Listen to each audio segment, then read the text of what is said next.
L'attribution de la carte de presse et l'acquittement des taxes concernant les fréquences étaient au cœur des échanges entre le Conseil supérieur de la liberté de communication et les chefs d'organes de presse à Brazzaville. Réunis autour d'une table, le régulateur des médias congolais a demandé aux responsables des médias à amener le journaliste à obtenir sa carte de presse, conformément à la loi 8, chapitre 2 tiré de la carte d'identité professionnelle et du journaliste honoraire. Il ne s'agit pas d'une invention du Conseil, il s'agit d'une disposition prévue par la loi, que chaque journaliste ne devrait pas individuellement venir déposer son dossier.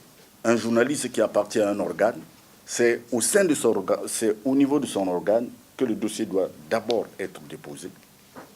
Parce que je crois c'est là où le dossier doit connaître son premier examen par les responsables de l'organe, qui jugeront recevable ce dossier pour l'envoyer ensuite, le transmettre ensuite au Conseil. Philippe Mvo a ensuite informé les responsables des médias audiovisuels que des mesures seront prises cette année pour s'acquitter des taxes impayées liées à l'attribution de la fréquence. Pour les responsables des organes, il faut s'arrimer pour l'amélioration du secteur. Le point qui m'a beaucoup plus intéressé, c'est celui de la carte professionnelle.